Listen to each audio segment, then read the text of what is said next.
Olá galera, vamos hoje para o nosso estudo de termologia. Então a termologia, gente, é um ramo da física que vai estudar os fenômenos relacionados à energia térmica. Então, transferência de energia térmica, utilização dessa energia térmica, transformação dessa energia térmica em trabalho, em motores a vapor, a combustão. Esse estudo ele conseguiu revolucionar muito o conhecimento humano. A gente vai ver mais para frente vários exemplos de tudo que ele conseguiu fazer.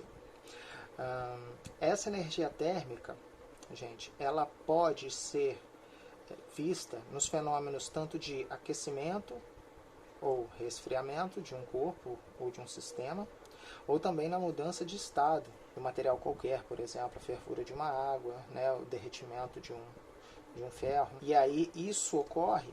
Esses fenômenos acontecem tanto com recebimento, quando o material recebe, ou quando ele cede energia térmica, tá bom? A gente já vai ver melhor no decorrer do estudo. Então, para a gente estudar essa termologia, a gente precisa saber alguns conceitos importantes. O primeiro conceito é o conceito de temperatura. Então, gente, a temperatura é uma grandeza que vai indicar o estado térmico ou do corpo ou do sistema, tá? Sempre comparado com o outro. Então a gente vai falar, esse corpo é mais quente ou mais frio que esse. Então este corpo que eu falei que era mais quente que um outro, ele está numa temperatura mais alta que o seu outro corpo. Lembrando que o conceito de quente e frio, ele é relativo. Isso vai depender do parâmetro que você está usando. Eu uso sempre o exemplo de 2.000 graus Celsius. É quente ou frio? Aí, geralmente o aluno responde, é quente. Mas, por exemplo, para uma estrela, é considerado uma estrela fria, 2.000 graus. Então, geralmente, a gente estabelece quente ou frio mediante a nossa temperatura corporal, aquilo que nos queima, que não queima para a gente, né? Mas quente e frio é muito relativo e é sempre comparado com um padrão inicial. Para uma estrela, 2.000 graus é frio. E a temperatura, microscopicamente falando, ela vai indicar o grau de agitação das partículas deste corpo ou deste sistema. Então ali ó, a gente vai ver, a gente não vai conseguir ver isso, né? Mas a gente sabe que existe uma agitação nas moléculas dos corpos. E aí, aumentando essa agitação, isso indica que está aumentando a temperatura. Diminuindo essa agitação, isso indica que está diminuindo essa temperatura. Outro conceito importante é o de energia térmica. E o que é energia térmica? Lembra das aulas anteriores que energia é a capacidade de realizar trabalho, capacidade de se fazer alguma coisa, capacidade de modificar o estado da matéria. Então a energia, ela indica a possibilidade de algo acontecer, digamos assim.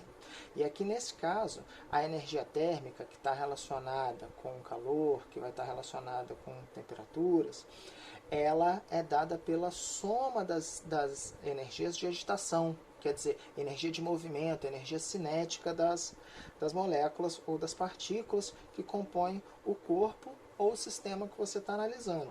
Por que eu falo sempre o corpo ou o sistema, né? Corpo, geralmente, a gente está pensando num sólido, né? E sistema, a gente está pensando ou num conjunto de sólidos, ou num gás, ou num líquido, ou num grupo de líquidos, tá? Sistema pode ser uma porção que você retirou para você analisar. E essa energia térmica, gente, ela vai depender basicamente de duas coisas.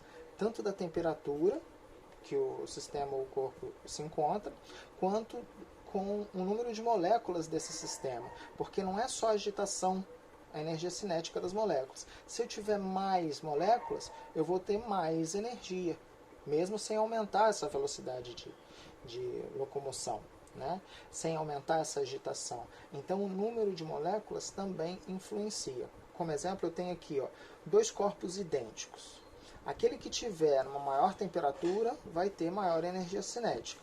Então, exemplo, eu tenho 1 litro de água a 20 graus Celsius e eu tenho 1 litro de água que eu acabei de tirar do chuveiro a 40 graus Celsius.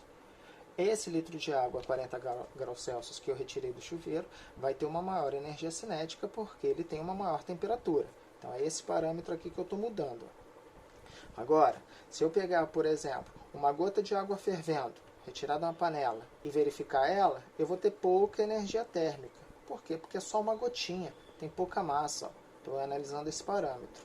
E se eu pegar 1 litro de água fervendo? Opa, 1 litro de água fervendo, ela tem muita energia térmica, porque tem muita massa. E é por isso que uma gota de água fervendo não é possível queimar substancialmente uma pessoa, né? Não tem tanto perigo, uma gotinha, mas 1 litro de água fervendo pode queimar em muito uma pessoa, né?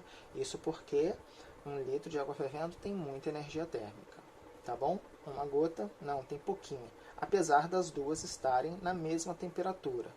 No nível do mar, elas estariam a 100 graus Celsius, porque as duas são água fervendo, tá bom?